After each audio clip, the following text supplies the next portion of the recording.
लिखिए, हेडिंग लिखिए, probability, probability.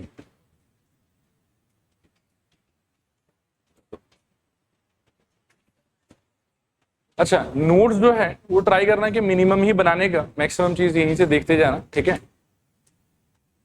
एक बार पेन वेन छोड़ के थोड़े टाइम के लिए बोर्ड पर देखो आप लोग, पहले ये सब सारा चीज क्लियर कर दूं मैं आप लोगों को।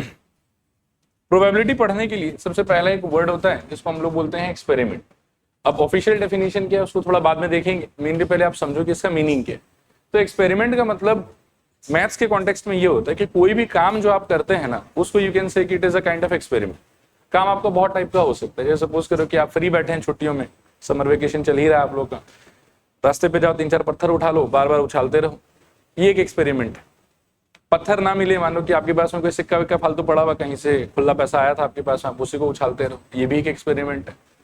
आपको गर्मी बहुत लग रहा है, सोच रहे हैं कि थोड़ा कुछ ठंडा वंडा पी लेते हैं, तो किचन जाओ, फ्रिज से पानी निकालो, उसमें 1 चम्मच चीनी मिलाओ और टेस्ट करके देखो कि मीठा लग रहा है कि नमकीन लग रहा है, ये खट्टा लग रहा है, ठीक है, ये भी एक एक्सपेरिमेंट। तो any kind of work that you do is basically known as what, experiment, ठीक है। एक्सपेरिमेंट को आप दो कैटेगरी में बांट सकते हैं, एक जिसको बोला जाता है डिटर्मिनिस्टिक या फिर साइंटिफिक एक्सपेरिमेंट, और एक जिसको बोला जाता है प्रोबेबिलिस्टिक या फिर रैंडम एक्सपेरिमेंट, ठीक है। अब साइंटिफिक या फिर डिटर्मिनिस्टिक एक्सपेरिमेंट में क्या होता है कि आप चाहे कितने बार भी उस एक्सपेरिमेंट को ट्राई करो, इससे कोई फर्क नहीं पड़ेगा, आउटकम आपका हर बार सेम रहेगा। फॉर एग्जाम्पल, आप पत्थर उछालने वाला चीज के बारे में सोचो थोड़ा सा, ठीक है। एक बार उछालोगे तो पत्थर थोड़ी देर के लिए ऊपर जाएगा, फिर क्या होगा, नीचे आ जाएगा। एक बार और उसी एक्सपेरिमेंट को आप ट्राई करो तो यू विल अगेन फाइंड कि उछाला, इस बार थोड़ा और जोर से उछाला तो ज्यादा ऊपर गया, लेकिन कुछ टाइम के अंदर वापस पत्थर कहाँ आ गया, नीचे आ गया, ठीक है। फिर सपोज करो कि आप फ्रिज से पानी निकाले, 1 गिलास ठंडा पानी, 1 चम्मच चीनी मिला के टेस्ट किया, उसको मीठा मीठा फील हुआ, ठीक है। आप बोले कि नहीं चीनी में कुछ गड़बड़ है, चीनी मिलाने से तो नमकीन फील होना चाहिए था। तो आप इस चीज को एक बार और ट्राई करके देखो एंड यू विल फाइंड कि अगेन आपको पानी कैसा लगेगा, मीठा ही लगेगा। इसको 3 बार, 4 बार, 5 बार, 10 बार, 25 बार भी आप अगर ट्राई करते हो तो हर बार आपको पानी कैसा लगेगा, मीठा लगेगा। तो इस एक्सपेरिमेंट में भी यू कैन सी कि चाहे आप कितने बार भी इस एक्सपेरिमेंट को रिपीट कर लो, उससे कोई फर्क नहीं पड़ता, हर बार जो आपका एंड रिजल्ट है वो क्या रहेगा, सेम। तो इस टाइप के एक्सपेरिमेंट को हम लोग कहते हैं डिटर्मिनिस्टिक या फिर साइंटिफिक एक्सपेरिमेंट, ठीक है। फिर नेक्स्ट आता है प्रोबेबिलिस्टिक या फिर रैंडम एक्सपेरिमेंट। तो रैंडम एक्सपेरिमेंट का मीनिंग क्या हो गया, देखो कि कोई भी ऐसा एक्सपेरिमेंट जिसको बार बार रिपीट करने के बाद में यू विल फाइंड कि हर बार रिजल्ट सेम नहीं रह रहा है। फॉर एग्जाम्पल, सबसे सिंपल एक्सपेरिमेंट जो है वो आप सोचो कि सिक्का का उछाल, आप एक बार उछालोगे तो हेड भी आ सकता है और क्या आ सकता है, टेल भी आ सकता है। कभी कभी आपको हेड आएगा और कभी कभी आपको क्या आएगा, टेल आएगा। फिर सपोज करो कि सिक्का से अगर आप सेटिस्फाइड नहीं हो तो आप डाइस के बारे में सोचो एक बार। अब हमको ये तो पता है कि 1 2 3 4 5 6 में से कुछ एक आएगा, लेकिन जैसे पत्थर के केस में वी आर वेरी श्योर कि हर बार लास्ट में पत्थर नीचे ही आएगा। ये चीनी मिलाने के केस में भी वी आर वेरी श्योर कि चाहे कितने बार भी रिपीट कर ले लास्ट में पानी मीठा ही टेस्ट करेगा। लेकिन डाइस के केस में you can not be that sure, मतलब आप उछालो, यू नो कि 1 से लेके 6 के बीच में कुछ एक आएगा, बट 100% श्योरिटी के साथ में you can not do the prediction कि 1 से लेके 6 में क्या आएगा। 1 भी आ सकता है, 2 भी आ सकता है, 3 भी, 4 भी, 5 भी, 6 भी, कुछ भी आ सकता है। तो इस टाइप के एक्सपेरिमेंट को हम बेसिकली बोलते हैं प्रोबेबिलिस्टिक या फिर रैंडम एक्सपेरिमेंट। इसको समझने का एक और तरीका हो सकता है, any experiment that will result in a single outcome, ठीक है, इज कॉल्ड एज साइंटिफिक या फिर डिटर्मिनिस्टिक एक्सपेरिमेंट। पत्थर उछालने के केस में what was the end result कि पत्थर नीचे आएगा। चीनी मिलाने के केस में what was the end result कि पानी मीठा टेस्ट करेगा, ठीक है। तो ऐसा कोई भी एक्सपेरिमेंट जिसके एंड में आपको एक ही फिक्स आउटकम मिले, उस चीज को हम लोग क्या बोल सकते हैं, डिटर्मिनिस्टिक या फिर साइंटिफिक एक्सपेरिमेंट। और जिसमें आपको मल्टीपल आउटकम का पॉसिबिलिटी दिखाई देता है कि ये भी हो सकता है, ये भी हो सकता है, ये भी हो सकता है, या सिंपल वर्ड्स में बोलूं तो 2 और मोर आउटकम्स जिस एक्सपेरिमेंट के एंड में पॉसिबल है, उस टाइप के एक्सपेरिमेंट को हम लोग क्या बोलेंगे, प्रोबेबिलिस्टिक या फिर रैंडम एक्सपेरिमेंट। क्लियर है मेरे ख्याल। चलो आगे देखते हैं, ये इन्हीं का डेफिनेशन दिया हुआ है। डिटर्मिनिस्टिक और scientific experiment, those experiment which have fix outcome are known as deterministic या फिर साइंटिफिक एक्सपेरिमेंट। फॉर एग्जांपल, वैसे तो मैंने आपको समझा ही दिया, बाकी फिजिक्स केमिस्ट्री का कोई भी आप अगर सॉल्ट वॉल्ट का मिला के चेक करोगे ना, जो भी आप लोग के स्कूल में परफॉर्म किया जाता है, वो सारे एक्सपेरिमेंट में जो एंड रिजल्ट है वो आपको क्या मिलेगा, सी, ठीक है। फिर नेक्स्ट इसके बाद में आता है प्रोबेबिलिस्टिक या फिर रैंडम एक्सपेरिमेंट। तो इसमें है देखो कि an experiment which when repeated under identical conditions do not produce the same outcome every time is called probabilistic या फिर रैंडम एक्सपेरिमेंट। एग्जांपल के तौर पर आप क्या देख सकते हैं, सिंपल वाला टॉसिंग ऑफ अ कॉइन या फिर टॉसिंग ऑफ अ डाइस, ठीक है। हालांकि ये डेफिनेशंस आपको याद करने का जरूरत नहीं है, मैं सिंपल वर्ड्स में फिर बता देता हूं। देखो, 2 डेफिनेशन आप दिमाग में रख सकते हो। ऐसा एक्सपेरिमेंट जिसका फिक्स आउटकम होगा उसको क्या बोलेंगे हम लोग, करो ट्राई करो आप लोग भी, डिटर्मिनेसी या फिर साइंटिफिक एक्सपेरिमेंट, और ऐसा एक्सपेरिमेंट जिसका एंड रिजल्ट मान लो कि मल्टीपल हो सकता है, दो या दो से ज्यादा पॉसिबिलिटी है आपके पास में, उसको क्या बोलोगे, प्रोबेबिलिस्टिक या फिर रैंडम एक्सपेरिमेंट। क्लियर है मेरे ख्याल। उसके बाद में वर्ड आता है सैंपल स्पेस। अब सैंपल स्पेस का मीनिंग क्या होता है, देखो जब कभी भी आप कोई प्रोबेबिलिस्टिक या फिर रैंडम एक्सपेरिमेंट करोगे तो आपको ये तो नहीं पता रहेगा कि लास्ट में क्या आएगा, लेकिन आपको वो रेंज मालूम रहेगा कि यहां से लेके यहां के बीच में ही कुछ ना कुछ आएगा। ठीक है, जैसे मान लो कि आप अगर सिक्का उछालते हो तो वी आर वेरी श्योर कि ये तो हेड आएगा, ये तो टेल आएगा, इसके बाहर तो और कुछ नहीं आ सकता ना। सिक्का उछाल के आपको ऐसा मिल सकता है कि 15 आ गया, 20 आ गया, 30 आ गया, ऐसा तो कुछ नहीं आ सकता। तो सिक्का उछालने पे what are the possible results, head and tail. तो ये जो पॉसिबल रिजल्ट्स का कलेक्शन है ना, आफ्टर परफॉर्मिंग अ रैंडम या फिर प्रोबेबिलिस्टिक एक्सपेरिमेंट, उस कलेक्शन को ही बोला जाता है उस एक्सपेरिमेंट के कॉन्टेक्स्ट में सैंपल स्पेस। जैसे सिक्का अगर आप उछालते हैं तो आपका सैंपल स्पेस होगा हेड या फिर टेल। सपोज करो कि आप डाइस उछालते हैं तो उस केस में आपका क्या हो जाएगा सैंपल स्पेस, सोचो 1 2 3 4 5 6। आया बात समझ। तो whenever you perform a random experiment, ठीक है ना, after that whatever is the collection of all possible outcomes that can happen once you complete the experiment, उस चीज को हम लोग क्या बोलते हैं, सैंपल स्पेस। फिर से एक बार रिपीट करता हूं, रैंडम एक्सपेरिमेंट का मतलब ऐसा काम या ऐसा एक्सपेरिमेंट जिसको कंप्लीट करने के बाद में एक सिंगल फिक्स आउटकम आएगा, ऐसा जरूरी नहीं है, मल्टीपल पॉसिबिलिटीज होगा, और वो जो मल्टीपल पॉसिबिलिटीज आपके पास में होगा ना, उन्हीं सारे पॉसिबिलिटीज के कलेक्शन को हम लोग क्या बोलेंगे, सैंपल स्पेस। ये अलग अलग एक्सपेरिमेंट के कॉन्टेक्स्ट में अलग अलग हो सकता है। दो बहुत सिंपल एक्सपेरिमेंट के बारे में अगर मैं बात करूं तो एक अगर आप सोचिए कॉइन के बारे में, तो कॉइन उछालने पे आप बताइए क्या क्या आ सकता है, हेड आ सकता है या फिर टेल आ सकता है। तो एक कॉइन उछालना हो गया हम लोग के लिए रैंडम एक्सपेरिमेंट, और उसके कॉन्टेक्स्ट में हमारा सैंपल स्पेस क्या हो गया, हेड कॉमा टेल। फिर मान लो कि एक डाइस उछालना हो गया हमारा रैंडम एक्सपेरिमेंट, और उसके कॉन्टेक्स्ट में हमारा सैंपल स्पेस क्या हो जाएगा बताओ, 1 2 3 4 5 6। इस तरीके से मैं अगर अपना रैंडम एक्सपेरिमेंट चेंज करता जाऊं तो इसी तरीके से मेरे को आप ऐसा समझो कि अलग अलग आउटकम्स का कलेक्शन मिलेगा, और जो भी मेरे आउटकम्स का कलेक्शन होगा उसी कलेक्शन को मैं क्या बोलूंगा, सैंपल स्पेस। एक बार डेफिनेशन पढ़ लो, फिर मैं बहुत सारे एग्जांपल भी आपको दिखाता हूं। Sample space, the set of all possible outcomes of a random experiment is called sample space associated with it, and it is generally denoted by S. इस सिंबल से हम इसको डिनोट करते हैं। फॉर एग्जाम्पल, जब आप एक डाइस उछालते हैं then S is equals to होगा इस तरीके से 1 2 3 4 5 6, और ये इसको लिखने का स्टैंडर्ड पैटर्न है कि हमेशा आप कर्ली ब्रैकेट के अंदर इसको लिखोगे कॉमा कॉमा देके, ठीक है। और S लेटर का मतलब क्या हो गया यहाँ पर, सैंपल स्पेस, ठीक है। अब सैंपल स्पेस को समझने के बाद में क्या है, देखो there are many standard situations जो हम बार बार एनकाउंटर करेंगे। लगभग 8 या 9 अलग अलग सिचुएशन है। उन सारी सिचुएशन के बारे में क्लियर कट आइडिया हम लोग को पहले से होना चाहिए। मैं एक एक करके वो सारा सिचुएशन आप लोग को थोड़ा एक्सप्लेन करने का ट्राई करता हूँ, ठीक है। तो सबसे पहला देखो कि रैंडम एक्सपेरिमेंट हो गया यहाँ पर टॉसिंग ऑफ अ कॉइन, और सैंपल स्पेस आपका क्या क्या हो सकता है, हेड या फिर टेल। देखो इस चीज को हेड बोला जाता है और इस चीज को क्या बोला जाता है, टेल बोला जाता है। तो जब आप एक सिक्का उछालोगे तो उछालने के बाद में ये भी आ सकता है और ये भी आ सकता है, इसीलिए इस सिचुएशन में आपका सैंपल स्पेस क्या हो जाएगा, हेड कॉमा टेल। क्लियर है मेरे ख्याल। फिर कोई बच्चा हो सकता है कि जो एक सिक्के से सेटिस्फाइड ना रहे, वो बोले कि नहीं हमको तो 2 सिक्का उछालो, कोई प्रॉब्लम नहीं है। तो इस बार आपके रैंडम एक्सपेरिमेंट का नाम क्या हो गया, टॉसिंग ऑफ 2 कॉइंस। और इस बार आपका सैंपल स्पेस क्या होगा, सोचो।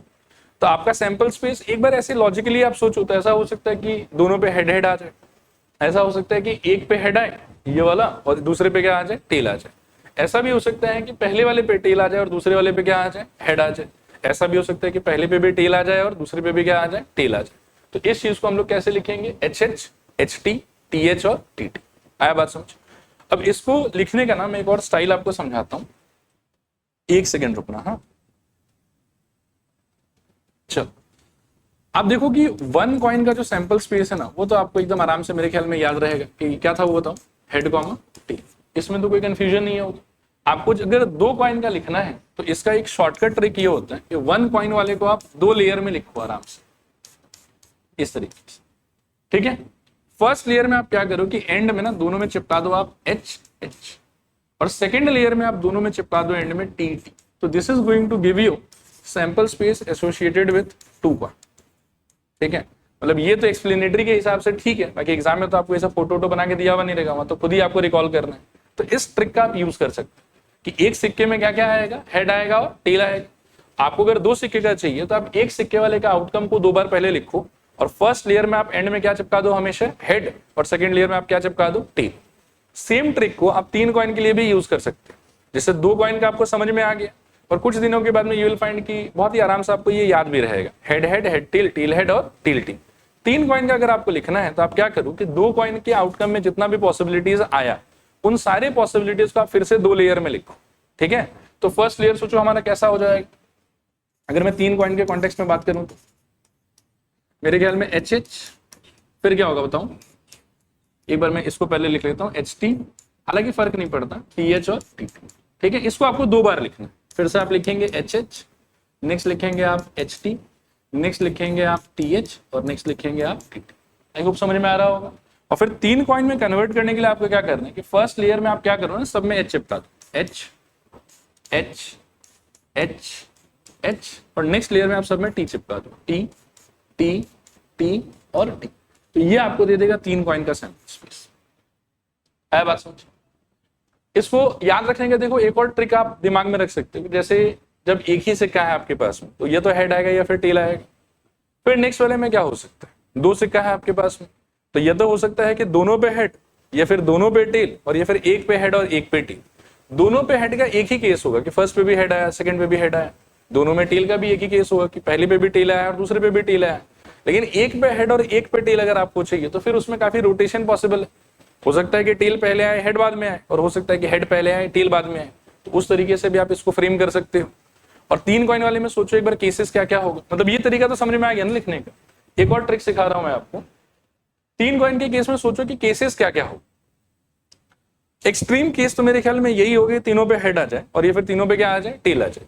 तो उनसे एसोसिएटेड जो आपका आउटकम है वो कैसा दिखाई पड़ेगा बताओ, एच एच एच और T T T. Clear? Next क्या हो सकता है बताओ कि 2 पे हेड आए और एक पे क्या आ जाए, टेल आ जाए। लेकिन ऐसा जितना भी पॉसिबल सिचुएशन होगा आपको सारा सिचुएशन इमेजिन करना हो। तो आप कह रहे हैं कि 2 पे हेड आना चाहिए और एक पे क्या आना चाहिए, टेल। तो इसका एक पॉसिबिलिटी मेरे ख्याल में ऐसा होगा कि हेड हेड फिर क्या आ जाए, टेल। लेकिन जरूरी कि वो टेल 3rd पोजीशन पे ही आएगा, सेकंड पे भी तो आ सकता है, फर्स्ट पे भी तो आ सकता है। तो इसका आपको और डिफरेंट केसेस ऐसे फ्रेम करना हो, ऐसा और एक शायद हो जाएगा ऐसा। देखो आया समझ के नहीं आया समझ, ठीक है। और क्या हो सकता है बताओ कि 2 टेल आ जाए और एक क्या आ जाए, हेड आ जाए, ऐसा भी हो सकता है। तो 2 टेल और एक हेड अगर आ जाए तो एक सिचुएशन ऐसा हो। और क्या हो सकता है बताओ, टी एच टी। और क्या हो सकता है बताओ, एच टी टी। और कुछ पॉसिबिलिटी है, 3 पे हेड देख लिया, 3 पे टेल देख लिया, फिर 2 हेड 1 टेल देख लिया और 2 टेल 1 हेड देख लिया। मेरे ख्याल में खत्म सारा का सारा। काउंटिंग करो कितना है, 1 2 3 4 5 6 7 8, और 8 ही आना चाहिए। इसका भी एक एक्सप्लेनेशन है, एक्सप्लेनेशन मैं आपको बता देता हूं। कॉइन के केस में कितना फेस होता है ये बताओ, 2। अगर एक बार उछालते हो ना तो टोटल नंबर ऑफ आउटकम जो आपको मिलना चाहिए वो मिलना चाहिए 2 to the power 1 face to the power number of times that you have tossed the coin. Second case में फेस तो अभी मेरे ख्याल में 2 ही रहेगा, और कितने बार आपने टॉस किया है इसको, 2 बार। तो इस बार टोटल नंबर ऑफ आउटकम आपका कितना आना चाहिए, 4। 3 के केस में क्या हो जाएगा बताओ, फेस तो अभी भी 2 ही, उछाल कितने बार रहे हो, 3 बार। तो इससे एसोसिएटेड आपको क्या मिल जाएगा बताओ, 2 का cube which is equal to कितना आना चाहिए, 8। तो these are the different ideas जैसे आप इसको याद रखने का ट्राई कर सकते हो। आप कैसे याद रखते हो आपके ऊपर है। बाकी ये हो गया हमारा 1 कॉइन का सैंपल स्पेस, ये हो गया हमारा 2 कॉइन को उछालने का सैंपल स्पेस, और ये क्या हो गया हमारा 3 कॉइन को उछालने का सैंपल स्पेस। इससे मैं आपको दिखा देता हूं। वैसे एक ये लाइन में थोड़ा दिमाग में याद रखना कि टॉसिंग ऑफ 2 कॉइन्स टुगेदर और one after the other are considered to be same. मतलब आप दोनों सिक्का 2 हाथ से ऐसे एक बार में उछाल लो, एक बार पहले एक को उछालो, सिक्का गिर गया, रिजल्ट देख लो, नोट कर लो, फिर से उसी सिक्का को पकड़ के वापस उछाल दो, और सेकंड टाइम जो है उसको सेकंड पोजीशन पे नोट कर लो। तो ये दोनों सिचुएशन मैथ्स में हम सेम ही मान के चलेंगे। ये 2 सिक्का को एक साथ उछाला या एक ही सिक्का को एक के बाद एक 2 बार उछाला, दोनों हम लोग के लिए क्या होगा, सेम। ठीक है, क्लियर है मेरे ख्याल में। 3 कॉइन वाला देख लो एक बार। वैसे मैंने समझा तो दिया ही आपको कि कैसे फ्रेम किया जाएगा इसको। 3 कॉइन में देखो इस तरीके से हम लोग के पास में अलग अलग सिचुएशन आ सकता है। हो सकता है कि तीनों कॉइन पे एक बार में क्या आ जाए, हेड आ जाए। फिर मैक्सिमम हो सकता है कि तीनों कॉइन पे क्या आ जाए, टेल आ जाए। फिर 2 पे हेड, 1 पे टेल, और पोजीशन चेंज कर करके वो कुछ कुछ होता रहेगा। ठीक है, क्लियर है मेरे ख्याल में ये वाला भी। ओके, 3 कॉइन के बाद में मतलब कॉइन से एसोसिएटेड एक और सिचुएशन है कि एक फैमिली के पास में मान लो कि एक ही बच्चा है, तो उस बच्चे का पॉसिबिलिटी क्या क्या हो सकता है, या तो वो बॉय होगा या फिर वो क्या होगा, गर्ल होगा। फिर सपोज करो कि एक फैमिली के पास में 2 बच्चे, तो उसमें क्या पॉसिबिलिटी हो सकता है, boy boy, boy girl, girl boy और गर्ल गर्ल। इसमें एक चीज याद रखना कि जैसे बॉय बॉय है तो इसमें एल्डर चाइल्ड भी बॉय है और यंगर चाइल्ड भी कौन है, बॉय ही है। अगर कहीं पे बॉय गर्ल लिखा हुआ है तो इसको क्या मान के चलोगे कि एल्डर चाइल्ड बॉय और यंगर चाइल्ड क्या हो गया, गर्ल। गर्ल बॉय को क्या मान के चलोगे, एल्डर गर्ल यंगर बॉय, और गर्ल गर्ल में एल्डर भी गर्ल और यंगर भी गर्ल, ठीक है। इसी तरीके से 3 का भी हो सकता है। तो जैसे 3 सिक्के का सोचा था ना, उसी तरीके से ये वाला भी कि मान लो कि तीनों बच्चा बॉय ही हो जाए और या फिर तीनों बच्चा गर्ल ही हो जाए। फिर उसके अलावा हो सकता है कि 2 लड़का हो 1 लड़की हो और फिर लड़की का पोजीशन अलग अलग करते रहो आप। और ऐसा हो सकता है कि 2 लड़की हो 1 लड़का हो, उसमें फिर लड़की का पोजीशन आप अलग अलग तरीके से सेट करते रहो। तो जैसे 3 कॉइन का फ्रेमिंग किया था उसी तरीके से आप 3 चाइल्ड का भी फ्रेमिंग आराम से कर सकते हैं। क्लियर मेरे ख्याल में ये वाला। इसके अलावा एक और रैंडम एक्सपेरिमेंट है आपकी कि टॉसिंग ऑफ 1 डाइस। तो ये तो हम लोग को पता ही है कि 1 डाइस उछालने पे क्या क्या आ सकता है, 1 2 3 4 5 6। दिस इज द विजुअलाइजेशन, लेकिन लिखते समय में ऐसे लिखेंगे उसको कि सैंपल स्पेस इक्वल्स टू क्या रहेगा, 1 2 3 4 5 6। फिर इसके अलावा हो गया आपके कि एक की जगह हो सकता है कि आप 2 डाइस उछालें, ठीक है। और 2 डाइस उछालेंगे तो देखिए इस टाइप से सिचुएशन आपका बन सकता है। हो सकता है कि फर्स्ट डाइस पे 1 आए और सेकंड डाइस पे भी क्या आ जाए आपके पास में 1। फर्स्ट डाइस पे 1, सेकंड डाइस पे 2, फर्स्ट पे 1, सेकंड पे 3, 1 4 1 5 1 6। ऐसा भी हो सकता है कि फर्स्ट वाले पे आपके पास में क्या है 2, सेकंड वाले पे आपके पास में क्या है 1, 2 2 2 3 2 4 2 5 2 6 3 1 3 2 3 3 3 4 3 5 3 6। अब इस तरीके से डिजाइन तो हम बना नहीं पाएंगे। तो ओवरऑल आप समझो कि इसके अंदर में कितना आउटकम रहेगा, 36। अब बोलोगे 36 कैसे आएगा, तो इसका भी एक्सप्लेनेशन ऐसे दे सकते हैं कि इसमें फेस कितना है बताओ, 6, और उछालोगे कितने बार, एक बार, तो उस केस में 6 to the power 1 number of outcomes होना चाहिए आपके पास, तो 6 आ जाएगा। यदि सेम डाइस को आप 2 बार उछाल देते हो तो नंबर ऑफ फेसेस कितना है 6, उछाल कितने बार रहे हो 2 बार, तो टोटल आउटकम कितना होना चाहिए 36। और ये है आपका वो 36 आउटकम। देखो आया समझ के नहीं आया समझ, क्लियर है मेरे ख्याल। इसके अंदर में कुछ स्पेशल आदमी लोग हैं, इन लोगों को थोड़ा समझ लो और आज के बाद में याद रखने का ट्राई करना। ये जो लेयर है ना हमारा, ये बहुत स्पेशल, 1 1 2 2 3 3 4 4 5 5 और 6 6 वाला, इनको बोला जाता है डबलेट। क्या बोलते हैं बताओ, वो चीज मैंने नीचे मेंशन कर दिया, देखो यहाँ, ठीक है ना, कि 1 1 2 2 3 3 4 4 5 5 6 6 वाले को क्या बोलेंगे हम लोग, डबलेट। और जब कभी भी कोई भी क्वेश्चन आपके पास में आए जिसमें 3 या 4 पार्ट है और वो 2 डाइस से एसोसिएटेड है, तो मेरा एक सजेशन रहेगा कि हमेशा आप ये वाला पहले फ्रेम कर ही लेना खुद के लिए, ठीक है। ये फ्रेम करने का तरीका देखो बहुत सिंपल है, मैं एक्सप्लेन कर देता हूं आपको एक बार। टेक्निक इसका ये है, देखो कि हो सकता है कि फर्स्ट डाइस पे सब बार में 1 आए और सेकंड वाले पे आप 1 से लेके 6 तक पूरा वेरी कराते रहो। हो सकता है कि फर्स्ट डाइस पे आपके पास में हर बार 2 आए और सेकंड डाइस पे आप 1 से लेके 6 तक वेरी कराते रहो। तो इसका आइडिया ये है कि फर्स्ट पे 1 आया, सेकंड पे भी 1 आया, फर्स्ट पे 1, सेकंड पे 2, 1 के बाद में 3, 1 4 1 5, अच्छा 1 5 नहीं लिखा हुआ, नहीं ये थोड़ा गड़बड़ हो गया, तो मैं ठीक कर दे रहा हूँ, थोड़ा सा टाइपिंग का मिस्टेक है इसमें, यहाँ पे होना चाहिए था, एक सेकंड मैं ठीक कर देता हूँ, यहाँ पे होना चाहिए था 1 5, ईयर को मैं लिख ही देता हूँ।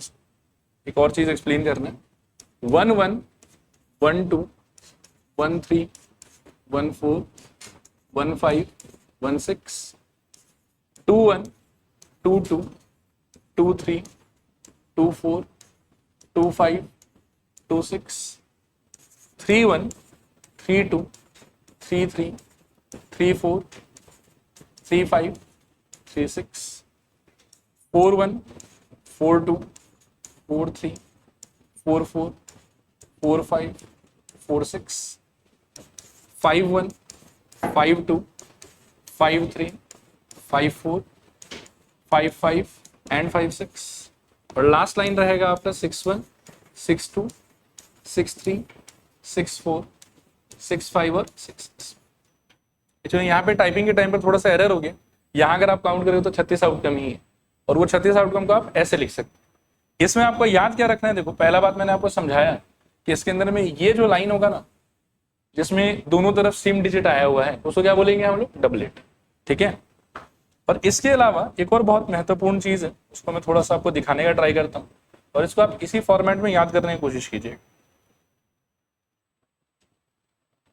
देखिए कुछ लाइंस बना रहा हूं मैं, हाँ इस तरीके से, मतलब ऐसा नहीं कि इनको काटना चाह रहा हूं, लेकिन ये सारा कलेक्शन है कुछ स्पेशल सिचुएशन को रिप्रेजेंट करता है, उसको भी थोड़ा सा अपन याद रखने का ट्राई करें।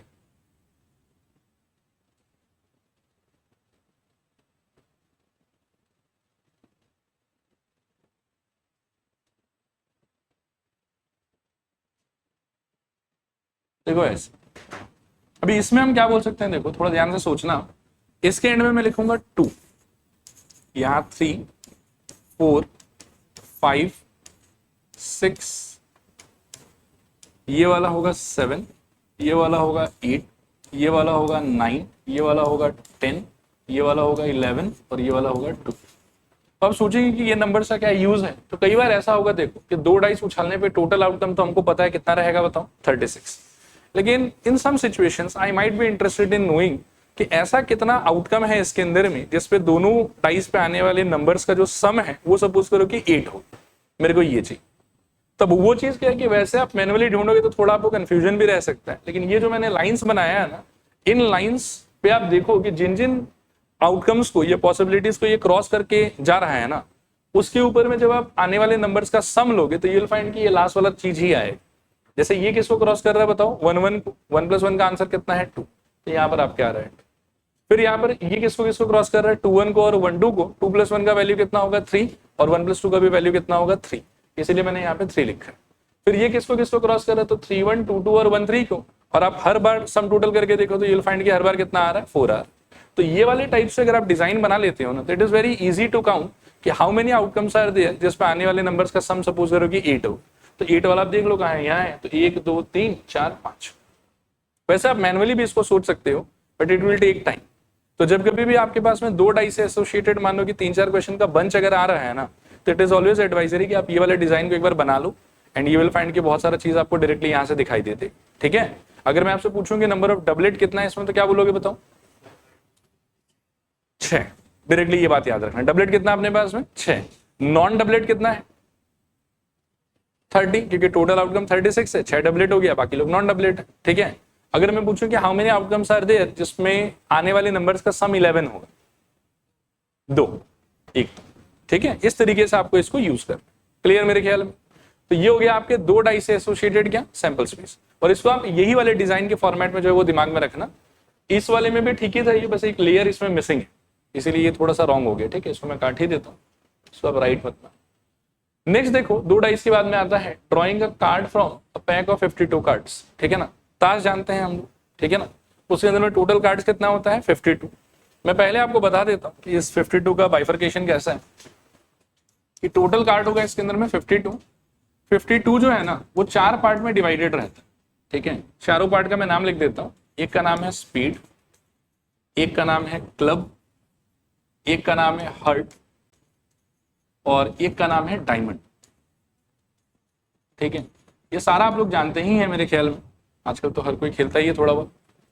देखो ये, ठीक है, 52 का 4 से डिवाइड करके 13 पत्ता इसका होगा, 13 पत्ता इसका होगा, 13 पत्ता इस कैटेगरी का होगा और 13 पत्ता इस कैटेगरी का होगा। सारे कैटेगरी का 13-13 पत्ता होता है। और पत्ता सबका नाम अगर आप देखोगे ना, सपोज करके डायमंड वाले का मैं नाम अगर लिखूं तो वो होगा, सबसे पहले मानो कि एस, किंग, क्वीन, जैक, फिर 10, 9, 8, 7, 6, 5, 4, 3, 2, 1 बोल के कोई कार्ड नहीं होता। ठीक है, दीज आर द 13 डिनोमिनेशंस जो आपको हर एक कैटेगरी के अंदर में मिल जाएगा। अब इस फोटो के थ्रू क्या क्या अच्छे से इसको दिमाग में फिट कर लो आप। ठीक है, ये जो है इसको हिंदी में हम लोग शायद चिड़ी बोलते हैं, और ये हो गया इंग्लिश में क्लब। सी से चिड़ी, सी से क्लब। ठीक है, क्लब का 2-3 चीज आपको याद रखना है। एक तो टोटल नंबर ऑफ पत्ता कितना है इसके अंदर में 13, और इसका रंग कौन सा है, काला। ठीक है, नेक्स्ट आता है आपके स्पीड। स्पीड मतलब हम लोग के लिए क्या हो गया, काला पानी। ठीक है, इसमें भी पत्ता कितना रहेगा 13, और ये भी रंग कौन सा है इसका, काला। नेक्स्ट आता है आपका हर्ट। तो हर्ट तो हम लोग के लिए वही दिल या लाल पान जो भी बोलो आप। ठीक है, इसमें भी पत्ता कितना रहेगा आपके पास में 13, और रंग इसका कौन सा रहेगा, लाल। और लास्ट आपके पास में आता है डायमंड। डायमंड को हम लोग शायद ईंट या टिकड़ी बोलते हैं कुछ। ठीक है, तो ये हो गया आपका डायमंड। इसमें भी पत्ता रहेगा 13 और रंग कौन सा रहेगा, लाल। इसके अंदर में एक स्पेशल कैटेगरी है, वो ये वाला कि जैक, क्वीन और किंग। ठीक है ना, इसको हम लोग बोलते हैं शायद गुलाम, बेगम और बादशाह या राजा, जो भी बोलो आप, राजा, रानी, गुलाम। ये राजा है, ये रानी है, ये गुलाम। ठीक है, तो यू विल फाइंड कि बाकी सारे पत्ते पे क्या है, कुछ नंबर ऊपर लिखा हुआ है। ये हो गया एक का, तो इसमें भी कोई फोटो वोटो बनाया हुआ नहीं है, बस मतलब कि एक डिनोमिनेशन ए दिया हुआ है इसको, ईस। ठीक है, लेकिन इन तीनों पे यू विल फाइंड कि चेहरा बनाया हुआ है थोड़ा सा। तो चेहरा बनाने की वजह से इनका नाम क्या पड़ जाएगा हम लोग के लिए, फेस कट्स। क्या बोलेंगे इसको बताओ, फेस कट्स। और ये पूरा स्ट्रक्चर जो है ना वो आपको अपने दिमाग में सेट रखना है। क्लियर मेरे ख्याल में? पक्का? कुछ बेसिक क्वेश्चंस मैं आपको इसके बेसिस पर पूछना चाहता हूं, पूछ लूं? फोटो याद हो गया तो ये पूरा ठीक। Total number of black card कितना था? 13 दो कैटेगरी में, क्लब और स्पीड, तो 26 black cards. Total number of red card, total number of queens 4, हर कैटेगरी में एक एक आया होगा। Total number of red queen's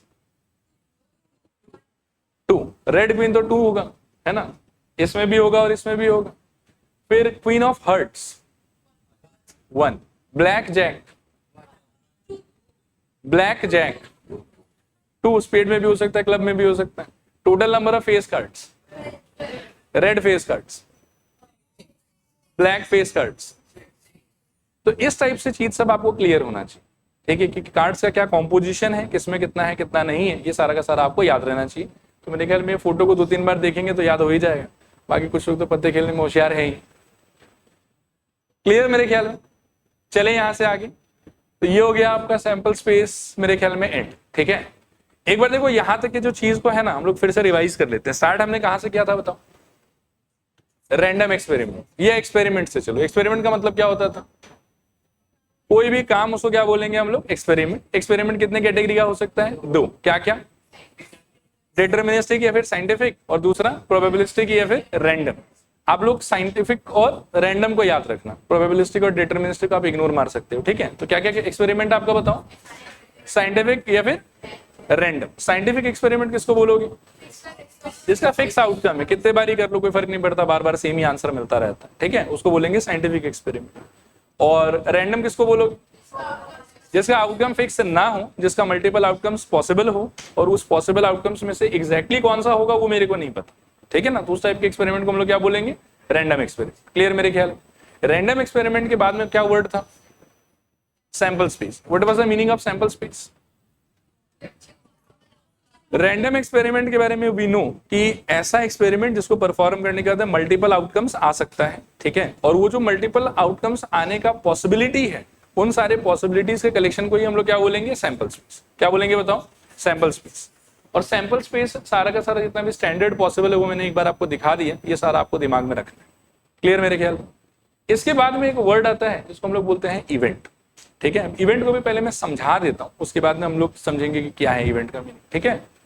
अभी सपोज करो कि आप एक डाइस उछाल रहे हैं, ठीक है। डाइस उछालने पे क्या क्या आ सकता है आपके पास में, ये बताओ। करो, ट्राई करो, डाइस उछाल क्या क्या आ सकता है? 1 2 3 4 5 6। क्लियर है?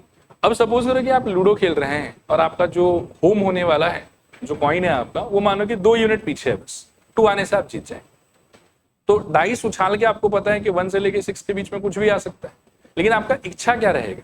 What will be your desire in that situation? कि 2 आ जाए। आया बात समझ?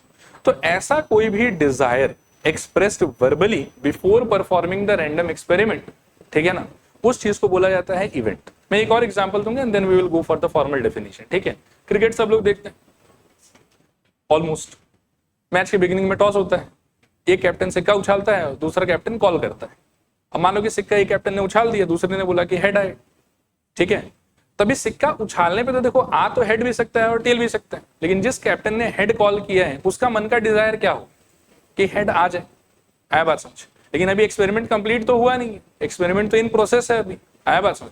तो एक्सपेरिमेंट को स्टार्ट करने से पहले ये स्टार्ट करके if you present some desire कि मेरा मन है कि ये हो जाए, मुझे पता है कि ये सारा चीज पॉसिबल है, ये सब कुछ हो सकता है, इन उन सारे पॉसिबिलिटीज में से कुछ अगर पर्टिकुलर सिचुएशन आप डिजायर करते हो कि मेरा मन है कि ये आ जाए, तो वो जो आपका मन है ना, उसी चीज को हम लोग बोलते हैं इवेंट, ठीक है।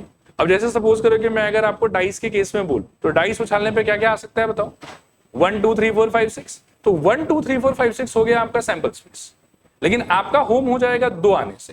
तो आपका डिजायर क्या है कि आपको तो 2 चाहिए, तो ये जो आपको 2 चाहिए ना, ये हो गया इवेंट। और इवेंट को हम डिस्क्राइब ऐसे करेंगे कि गेटिंग 2। आया बात समझ? मान लो कि सिक्का अगर मैं उछालूं तो क्या क्या हो सकता है? हेड्स और टेल दोनों हो सकता है। तो ये जो हेड कॉमा टेल का कलेक्शन होगा, इसको हम बोलेंगे सैंपल स्पेस। क्या बोलेंगे इसको बताओ? Sample space. लेकिन जिस कैप्टन ने हेड कॉल किया है उसका डिजायर क्या है? कि हेड आ जाए। तो वो जो उसका डिजायर है ना, उसको सपोर्ट करने वाला जो आउटकम है, जो पॉसिबिलिटी है, वो हो गया उसके सिचुएशन में इवेंट। आया बात समझ? अब आओ थोड़ा फॉर्मली देखते हैं कि इसका मतलब क्या है। इवेंट का मतलब it is a desired outcome told verbally before performing the random experiment. It may be favoured by some all or none of the elements of the sample space based on its definition. ये चीज मैं थोड़ा explain करूंगा, आप tension मत लो। अभी ये समझ में आया कि इवेंट का मतलब क्या है। कुछ एग्जांपल्स हम थोड़ा पहले देखते हैं और फिर आपको समझ में आ जाए कि ये बाद वाला लाइन का मतलब क्या है। सपोज करो कि एक रैंडम एक्सपेरिमेंट है आपके पास, टॉसिंग अ कॉइन। तो सिक्का उछालने पे व्हाट आर द पॉसिबिलिटीज, ये बताओ। 1 2 3 4 5 6। अब कोई आदमी बोले कि मेरा मन है कि ऑड नंबर आ जाए, किसी आदमी का मन हो सपोज करो ऐसा, तो ये जो इसका मन है, इस मन को सपोर्ट करने वाला इसमें कौन कौन है बताओ मेरे को। 1 3 और 5।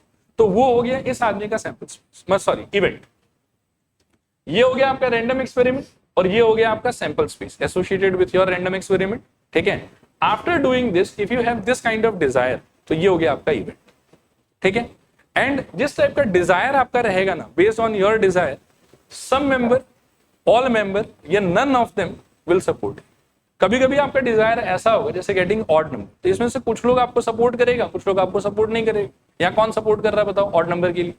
1 3 5 सपोर्ट कर रहा है और कौन सपोर्ट नहीं कर रहा? 2 4 6 सपोर्ट नहीं कर रहा है।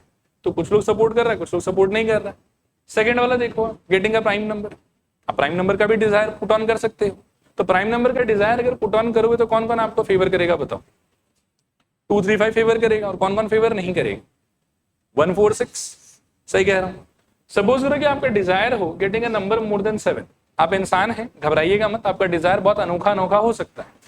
आप डाइस उछाल के भी बोल सकते हैं कि हमको 7 से बड़ा नंबर चाहिए। मान लो कि आधे नींद में हो, क्या फर्क पड़ता है? ठीक है, तो अगर ऐसा डिजायर आप पुट ऑन कर दोगे तो आपको कोई फेवर करेगा क्या? कोई फेवर नहीं करेगा। आया बात समझ? फिर आपका डिजायर ऐसा भी हो सकता है कि getting a number less than 7। ठीक है, अब इस डिजायर को आप सोचो कि इसमें से कितना लोग फेवर करेगा? सब लोग ही फेवर करेगा। 1 2 3 4 5 6। आया बात समझ? इसीलिए यहां पर ये वाला लाइन लिखा हुआ था कि it is the desired outcome told verbally before performing the random experiment. वो तो मैंने समझा ही दिया। बाद का लाइन देखो कि it may be favoured by some, all or none of the elements, ठीक है, of the sample space based on its definition. ठीक, अब सपोज करें कि वही डाइस उछाल के आप बोलोगे हमको 10 चाहिए, हमको 12 चाहिए, हमको 14 चाहिए, तो सब तो कभी हो नहीं सकता है, तो आपको कोई सपोर्ट नहीं करेगा। आप बोलोगे मेरे को 7 से छोटा नंबर चाहिए, ठीक है, सब लोग सपोर्ट करेगा। आप बोलोगे मेरे को ऑड नंबर चाहिए, तो कुछ लोग सपोर्ट करेगा और कुछ लोग सपोर्ट नहीं करेगा। ठीक है, तो आपका डिजायर कुछ भी हो सकता है और जैसा आपका डिजायर होगा based on that someone will support you, someone will not support you, everyone will support you and it might be also possible कि नो वन विल सपोर्ट। जैसा डिजायर आप रखेंगे वैसा ही काम होगा। मान लो कि आपके पास में ताश का एक गड्डी है, ठीक है, आपको एक पत्ता ड्रॉ करना है उसमें से, और ड्रॉ करने के बाद आपका डिमांड है कि मेरे को एक ऐसा पत्ता मिले जिसमें 100 लिखा हुआ हो। कभी होगा ये चीज? नहीं। उसमें मैक्सिमम कहां तक मिल सकता है? 2 से लेके 10 तक, और तो कुछ नहीं हो सकता। फिर आप ऐसा भी डिजायर बोल सकते हैं, नहीं सर पत्ता ड्रॉ करने के बाद में हमारा इच्छा ना पर्पल पत्ता निकले, लाल और काला से मेरा मन भर गया है, हमको तो पर्पल चाहिए। तो आएगा कि नहीं आएगा बताओ? नहीं आएगा। लेकिन आप अगर डिजायर करो कि अच्छा ठीक है एक पत्ता निकले, मान लो कि कुछ भी लाल हो काला हो सब चलेगा, और 2 से लेके 10 के बीच में कोई नंबर होना चाहिए, ठीक है, आपको आराम से कुछ लोग फेवर कर देगा। ठीक, क्लियर मेरे ख्याल में? तो एक बार थोड़ा सा और सोच लेते हैं। सैंपल स्पेस तक सारा बात क्लियर है। What is the meaning of event समझाओ मेरे को बिना डेफिनेशन देखे। टेंशन मत, कोई पूछेगा नहीं आप लोगों से ये सब डेफिनेशन, बट क्वेश्चन करते समय स्ट्रॉन्ग फाउंडेशन होना चाहिए। ऐसे इंग्लिश में बोलते तो हमको लगता है कि फिर समझ में नहीं आया आप लोगों को, तब रट लिए हो उसको। मतलब कोई भी रैंडम एक्सपेरिमेंट जब आप करोगे तो मल्टीपल पॉसिबिलिटीज होगा। If you put on some desire कि मेरे को ये वाला चाहिए, तो जो आपका डिजायर है वही आपका इवेंट। क्योंकि डाइस उछालने पे हो तो कुछ भी सकता है, लेकिन आपका जो स्पेशल फरमाइश होगा, जो आपका डिजायर होगा, उसको कुछ लोग फेवर करेगा, कुछ लोग नहीं फेवर करेगा। तो जो आपका फरमाइश है वही इवेंट। क्लियर मेरे ख्याल में? बोल। डिपेंड करेगा। 4 और लेस अगर बोलता है तब 4 इंक्लूड होगा, लेस देन 4 अगर बोल देता है तो 4 इंक्लूड नहीं। ठीक है, क्लियर मेरे ख्याल में? नेक्स्ट अपन आते हैं टाइप्स ऑफ इवेंट। ठीक है ना, इवेंट का भी क्या है कि वैसे तो और बहुत सारा टाइप हो सकता है जो हम फ्यूचर में पढ़ेंगे, लेकिन कुछ टाइप आपको अभी जानना जरूरी है। जिसमें से एक है सिंपल इवेंट। ठीक है ना, सिंपल इवेंट का मतलब क्या है कि अगर आप ऐसा कुछ डिजायर पुट ऑन करते हो जिसको मानो कि सिर्फ एक आदमी सपोर्ट करे। मानो कि आप ऐसा बोलो कि डाइस उछालने के बाद में मेरे को मल्टीपल ऑफ 6 चाहिए। क्या चाहिए आपको बताओ? Multiple of 6। तो इस कलेक्शन में कितना आदमी है जो मल्टीपल ऑफ 6?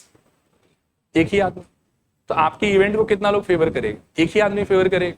तो इस टाइप का जो भी इवेंट होता है ना, जिसमें पूरे सैंपल स्पेस में से बस एक आदमी उसको फेवर कर रहा होता है, उस टाइप के इवेंट को हम लोग बोलते हैं सिंपल इवेंट। लेकिन सपोज करो कि आपने बोला कि आपको ऑड नंबर चाहिए, तो इसको कितना लोग फेवर कर रहा है बताओ, 3 लोग फेवर कर रहा है। तो इस टाइप के इवेंट को, जिसमें मान लो कि एक से ज्यादा आउटकम उसको सपोर्ट कर रहा है फ्रॉम द सैंपल स्पेस, उसको हम लोग बोलते हैं कंपाउंड इवेंट। क्या बोलते हैं बताओ? Compound event. मैं फिर एक बार अपने बात को रिपीट करूंगा, ऐसा कोई भी डिजायर अगर आप प्रेजेंट करते हो जिसको आपको सैंपल स्पेस में से सिर्फ एक आदमी आपको फेवर कर रहा हो, उस टाइप के इवेंट को हम लोग क्या बोलेंगे? Simple event. और अगर आप ऐसा कुछ भी डिजायर पुट ऑन करते हो जिसमें आपको सैंपल स्पेस में से 2 या उससे ज्यादा आदमी फेवर कर रहा है कम से कम, तो उसको हम लोग बोलेंगे कंपाउंड इवेंट। ये वर्ड्स याद रखना है हम लोग। अब देखो यहाँ पे, if an event E has only one outcome of a sample space, then it is called simple or elementary event। समझ में आया? ये वाला लाइन थोड़ा रुक के पढ़ेंगे, पर नीचे वाले भी पहले पढ़ लो। कंपाउंड इवेंट का डेफिनेशन कि if an event has more than one outcome then it is called compound event. एक सिंगल आउटकम अगर आपको फेवर कर रहा है आपके इवेंट को, तो क्या बोलेंगे हम लोग उसको? Simple event. और अगर एक से ज्यादा आउटकम आपके मतलब क्या है कि इवेंट को फेवर कर रहा है, तो उसको हम लोग क्या बोलेंगे? Compound event. अभी सिंपल इवेंट से एसोसिएटेड देखो एक बहुत इंपॉर्टेंट फैक्ट है, वो क्या है देखो, in a sample space containing n distinct outcomes we can have exactly n simple events. ठीक है ना? अब मान लो कि जैसे इसके अंदर में कितना आउटकम था बताओ? 6। तो आपके पास में कितना अलग अलग इवेंट हो सकता है सिंपल इवेंट? इसके बेसिस पे 6 अलग अलग सिंपल इवेंट आप बना सकते हो। एक ऐसा इवेंट बना सकते हो जिसमें सिर्फ 1 आ रहा हो, एक ऐसा इवेंट बना सकते हो जिसमें सिर्फ 2 आ रहा हो, एक ऐसा इवेंट बना सकते हो जिसमें सिर्फ 3 आ रहा होगा, एक में 4, एक में 5, एक में 6।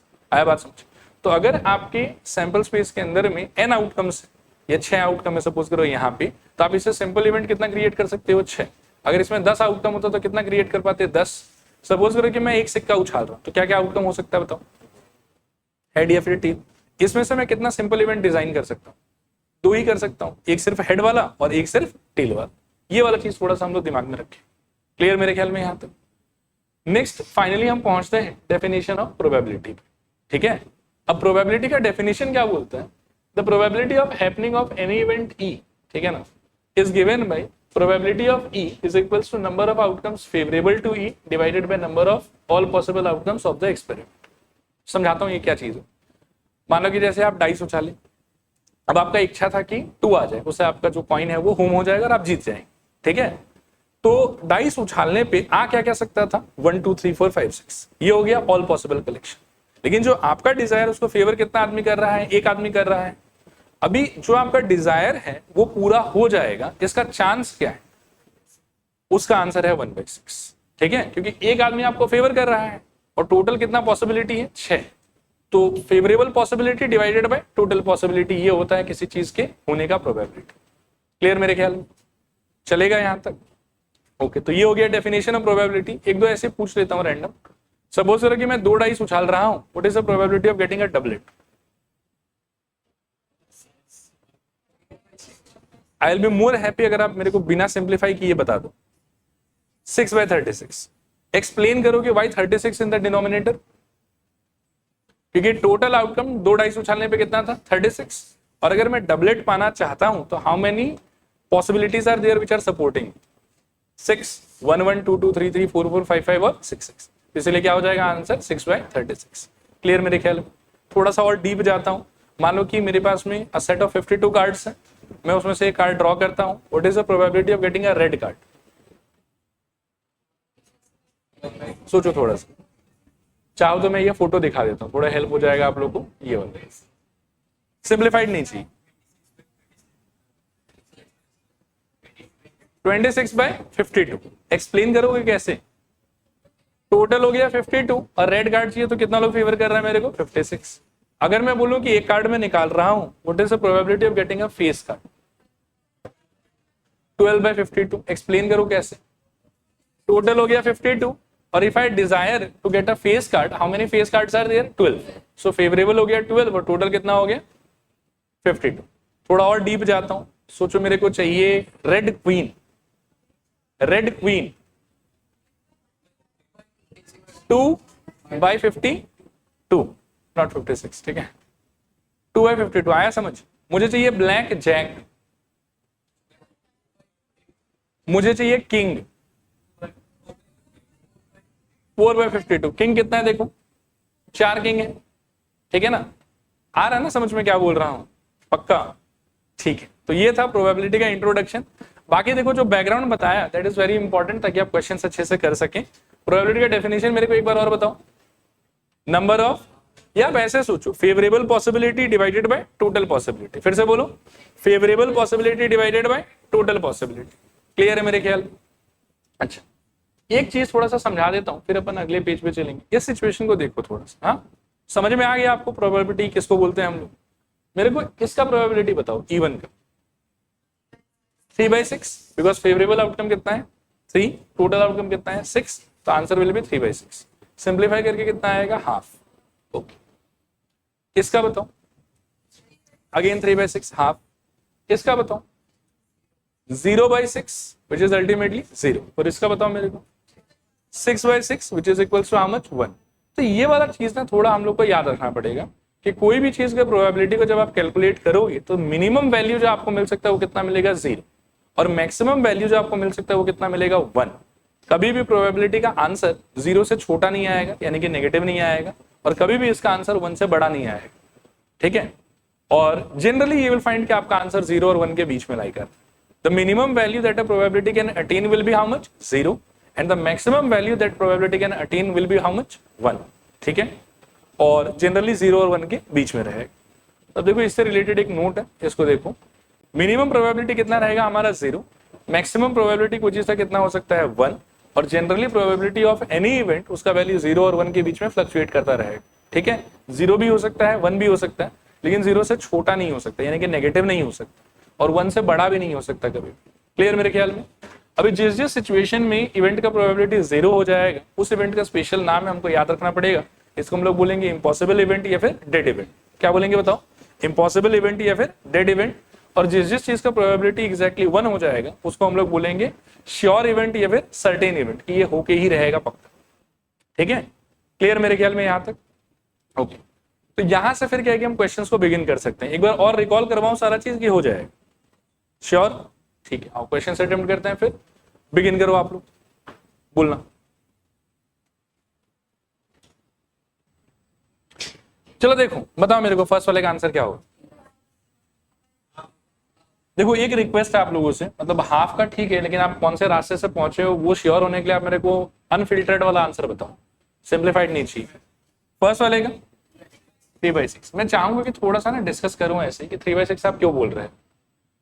अपन क्या थ्रो कर रहे हैं बताओ, डाइस। तो ऑल पॉसिबल आउटकम्स का क्वांटिटी कितना होगा 6, इसीलिए डिनोमिनेटर का 6 आ गया। फिर यहाँ पर डिजायर क्या प्रेजेंट किया हुआ, क्या चाहिए अपने को, even number. Can you tell me the name of the favourable outcomes, 2, 4 and 6, and hence ऊपर कितना आ गया 3। अच्छा बताओ मेरे को इसका क्या होगा 2 का। हाँ, ये इंसान का पागलपन है, कुछ भी डिमांड कर सकता है। इसी वजह से मतलब उसने बोला कि डाइस उछाल के उसको नंबर कैसा चाहिए 10 से बड़ा। 10 से बड़ा कितना पॉसिबिलिटी है, एक भी नहीं, इसीलिए आंसर क्या हो जाएगा 0.6, finally it will be 0। Next वाला बताओ मेरे को, गेटिंग अ मल्टीपल ऑफ 5।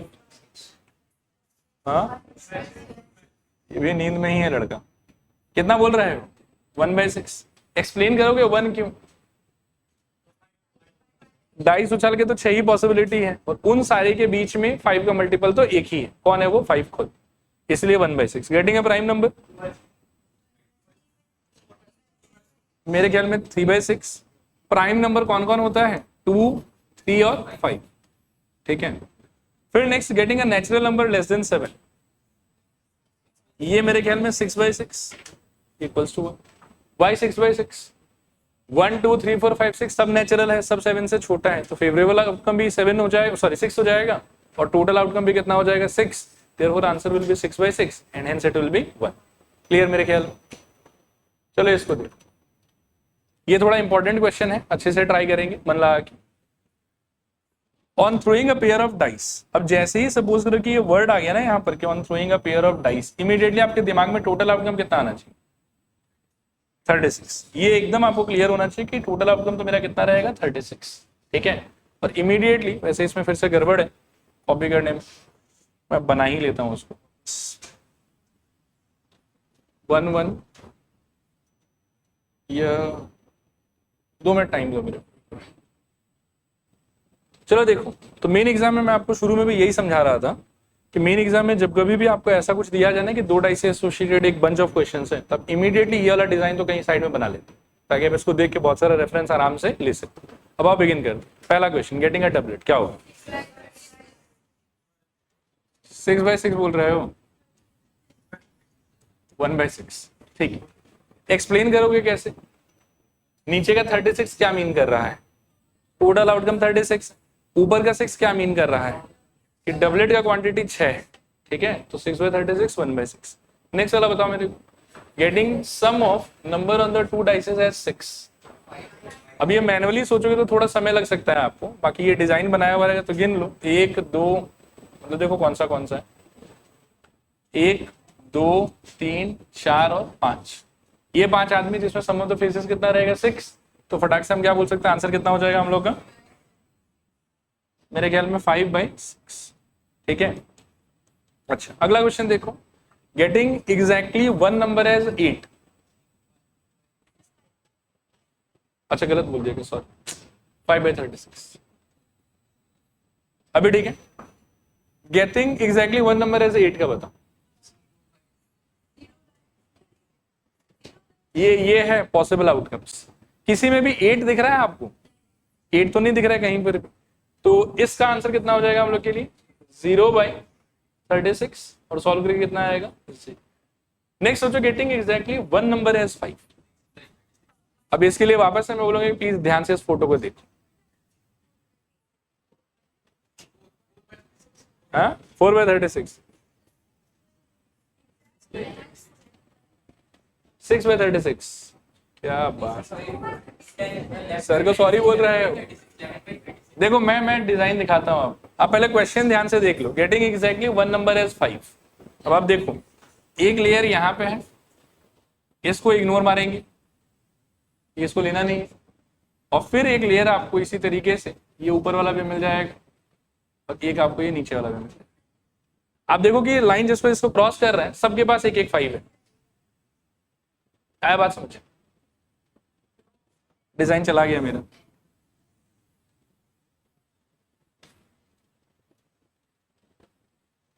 देखो गिनो कितना है? 11 यस। देखो ना, देखो ध्यान से देखो, 1 2 3 4, राइट, इसको तो इग्नोर मारना है। 5, फिर 6 7 8 9, और फिर नीचे एक और रहेगा 10। अरे कम कैसे होगी?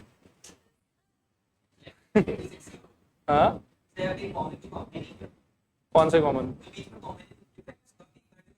अरे बाबू,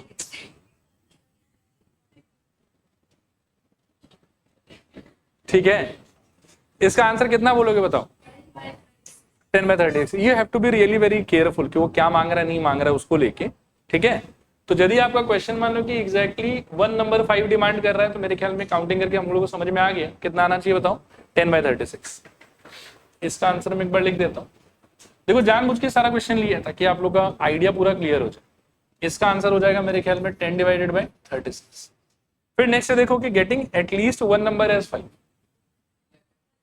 एग्जैक्टली 1 और एटलीस्ट 1 में क्या फर्क है?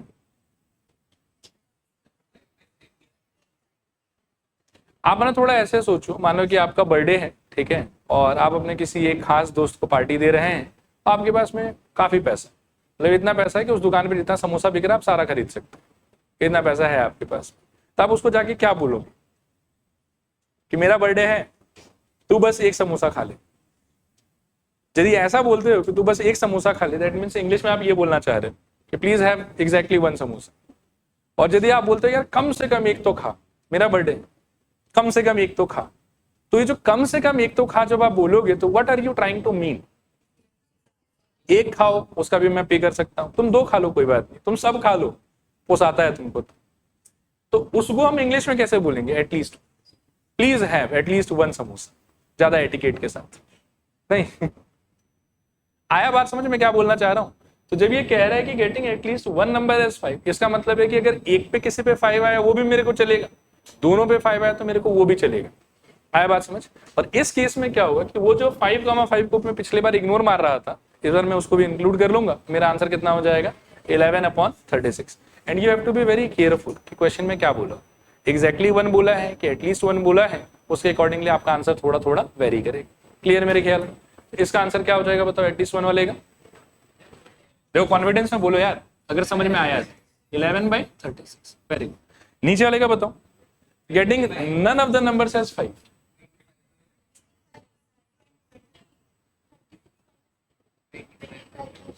और उसका आंसर कितना होता है? देखो ये पूरा लाइन को ही हमको इग्नोर मार देना है, बात समझ? इनके पास में एक 5 है तो ये पूरा लाइन इग्नोर मार देंगे। इसके अलावा अब इस लाइन में कितना आदमी आ रहा था बताओ? वैसे तो नियम से किसी किसी को 12 भी फील होगा, ठीक है, कि 6 आदमी यहाँ आ गया और 6 आदमी यहाँ आ गए तो 6 6 12 हो गया।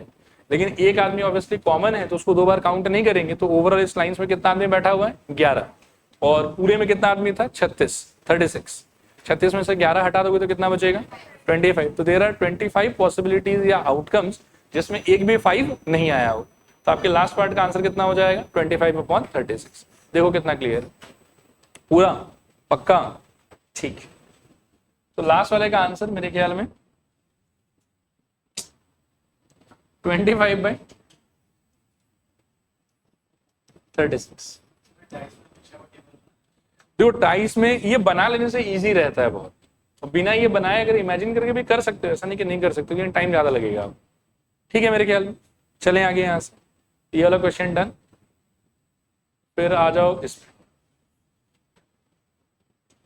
आपके समर्थन हेतु ये ले लिया मैंने, ठीक है। ऑन टॉसिंग 3 कॉइन्स, तो इमीडिएटली ना आपके दिमाग में पहले ये क्लियर होना चाहिए कि 3 कॉइन उछाल के मेरे को ये सारा कुछ मिल सकता है। याद है आपको 3 कॉइन उछालने पे क्या क्या हो सकता था? बोलो। देखो 3H आ सकता है और 3T आ सकता है, उसके अलावा 2H 1T का 3 सिचुएशन होगा। क्या क्या बताऊं? HHT और बोलो, HTH और बोलो, THH, और 2 टेल और 1 हेड वाला भी 3 सिचुएशन हो सकता है। बताओ क्या क्या? TTH और बोलो, THT और बोलो, HTT। अब ये सारा जब आप कंबाइन कर दोगे तो 3 3 6 और 7 और 1 8, तो मिला के ना आपको लास्ट में यही वाला लिस्ट मिलेगा। तो this is your sample space. ये समा आपको याद करना ही पड़ेगा, दिस इज वेरी इंपॉर्टेंट, ठीक है। चलो मैं आगे। अब आप देखो इसका पहला क्वेश्चन क्या है, गेटिंग एग्जैक्टली 1 हेड। आप देख 1/8, ऐसे डराओ मत यार, एग्जैक्टली 1 हेड। अब देखो मैं दिखाता हूं आप, एक ये वाला मेरे को अच्छा लग रहा है, एक ये मेरे को अच्छा लग रहा है, और एक और अच्छा वाला होगा, हाँ ये बगल में ही। देखो इन तीनों में बस एक एक हेड ही तो आया है, तो आपकी इसका आंसर क्या हो जाएगा बताओ? गेटिंग एग्जैक्टली 1 हेड का। वो बोलो और एक बार बोलो, 3/8। श्योर ना? ठीक है, पता नहीं एक आवाज आ रहा था कि 1/8 1/8, मैं डर गया, लिख भी 1/8 ही था। 3/8। गेटिंग एटलीस्ट 1 हेड, ये बहुत फेमस क्वेश्चन है और लोग एकदम भर भर के गलती करके आते हैं। एटलीस्ट 1 हेड का पहले एक्सप्लेन मीनिंग क्या हो, कि कम से कम एक हेड आए, ज्यादा भी अगर आ रहा होगा तो that will be also counted in my favour only. कम से कम एक हेड, तो एक हेड आए वो भी चलेगा, 2 हेड आए वो भी चलेगा, 3 हेड आए वो भी चलेगा। तो मेरे को इसमें लगता है कि एक आदमी को छोड़ के सब मेरे फेवर में, इसको छोड़ के ना सब लोग ही मेरे फेवर में। सही कह रहा हूं मैं? तो मेरा आंसर इससे क्या हो जाएगा बताओ? ये कितना समझ में आया आप लोग? पूरा? Very good. नेक्स्ट वाला सोचो, गेटिंग एग्जैक्टली 2 हेड। देख लो वापस से वही 3/8 होगा। क्लियर मेरे ख्याल में? एक्सप्लेन करूं और कि हो जाएगा? श्योर? ठीक, इस पार्ट का आंसर हो गया अपना मेरे ख्याल में 3/8। अच्छा, गेटिंग एटलीस्ट 2 हेड,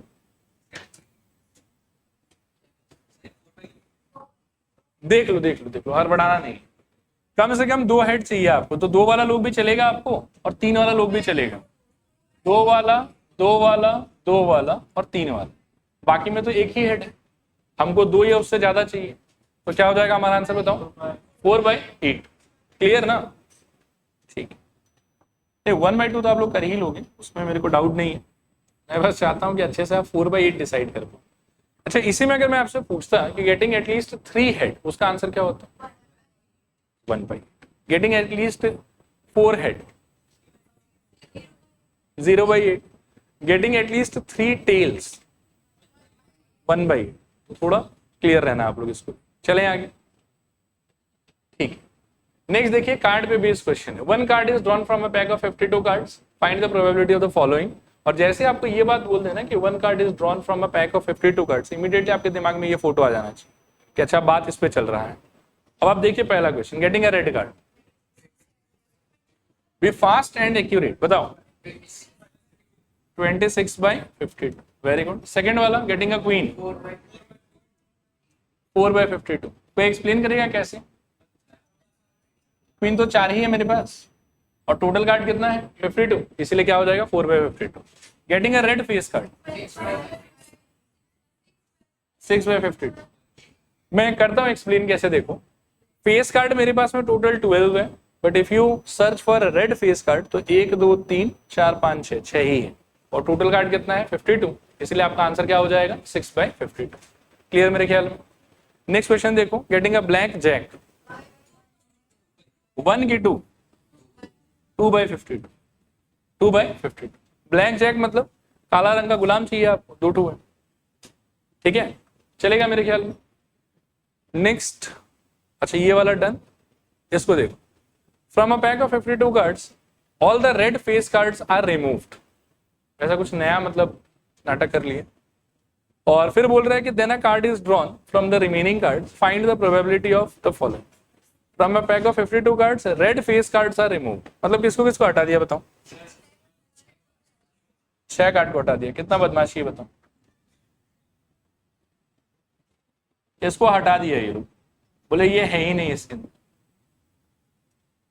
ठीक है, ये हट गया यहां से। आया सिचुएशन समझ आपको?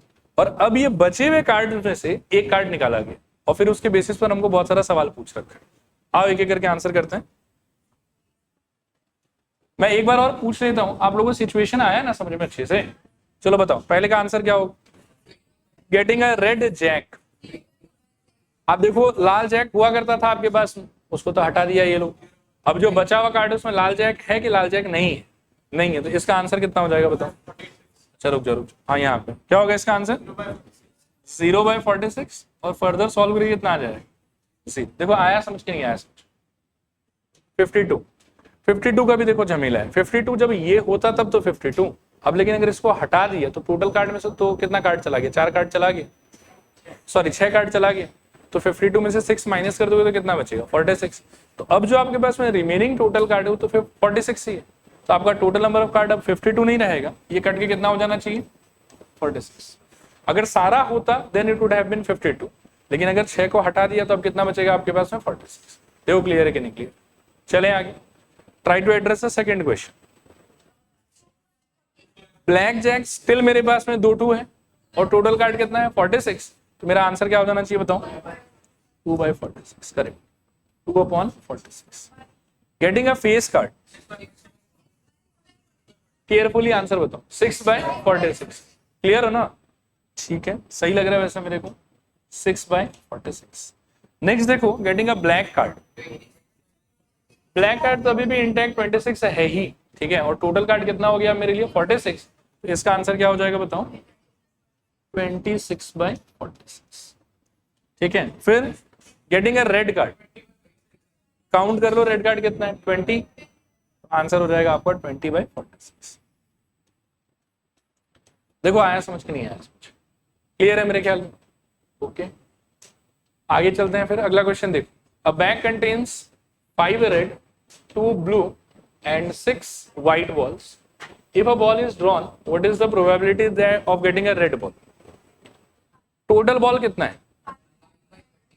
टोटल बॉल 5 2 7 और 6 13, 13 बॉल है टोटल। और आपका डिजायर, आपका चाहत है कि रेड बॉल मिल जाए, तो रेड बॉल का क्वांटिटी कितना है? 5, हाँ 5/30, करेक्ट। इसका आंसर मेरे ख्याल में 5/30। सेकेंड पार्ट का बताऊं, नन रेड बॉल, मतलब जो भी बॉल आप ड्रॉ करोगे उसमें से रेड नहीं आना चाहिए। तो 2 और 6 ब्लू और व्हाइट चलेगा मेरे को, तो आंसर क्या हो जाएगा मेरा? 8/30, करेक्ट। नेक्स्ट देखो, a box contains 12 balls out of which 6 are black. अच्छा इसको मैं थोड़ा स्टार कर देता हूँ। हाँ वैसे तो फर्जी क्वेश्चन ही है ये, ज्यादा कुछ खास है नहीं, बट फिर भी थोड़ा ध्यान से पढ़ेंगे, ठीक है। आप पढ़ लो एक बार पहले, फिर मैं बात करूं। देखो क्वेश्चन क्या बोल रहा है, थोड़ा पहले वो समझना है, ट्राई कर। अ बॉक्स कंटेन्स 12 बॉल्स, इसका क्या मतलब है बताओ? सिंपल ट्रांसलेशन, 12 बॉल है उसके अंदर, out of which x are black. Okay, इस चीज को मैं थोड़ा सा बना भी लेता हूँ। एक मानो कि ऐसा कुछ बॉक्स वॉक्स है जिसमें टोटल बॉल कितना है बताओ? 12 बॉल्स, ठीक है ना। और इसमें से ब्लैक कितना है बताओ? X are black. ये मेरे को अभी तक का इंफॉर्मेशन। आगे देखो क्या बोल रहा है, if one ball is drawn at random. Okay, तो इसमें आप इमीडिएटली एक बात ये भी बोल सकते हो कि 12 माइनस एक्स, मतलब कितना लोग तो ब्लैक है और बाकी लोग ब्लैक नहीं हो, कुछ और कलर होगा। क्या कलर होगा वो इन्फॉर्मेशन शायद क्वेश्चन में अभी तक तो है नहीं हमारे पास। ओके, ठीक है, तो इसको हम बोल सकते हैं कि दे आर नॉन ब्लैक। यहां तक ओके है सब कुछ। देयर इज अ बॉक्स या बैग जिसके अंदर टोटल बॉल कितना था? 12। इसमें से हमको क्वेश्चन बोल रहा है कि out of them x are black, और बाकी लोगों का कलर कुछ और होगा, ब्लैक नहीं, ठीक है। आगे देखो क्या बोलता है, if one ball is drawn at random from the box, what is the probability that it will be a black ball. तो टोटल बॉल का क्वांटिटी कितना है? 12। टोटल बॉल का क्वांटिटी 12, और उसमें से ब्लैक बॉल कितना है बताओ? x। तो आपके ब्लैक बॉल निकलने का प्रोबेबिलिटी क्या हो जाएगा? Favourable divided by total, favourable possibility divided by total possibility. तो फर्स्ट पार्ट का आंसर क्या होगा बताओ? x/2। ये कितना समझ में आया ये बताओ? पूरा ना पक्का?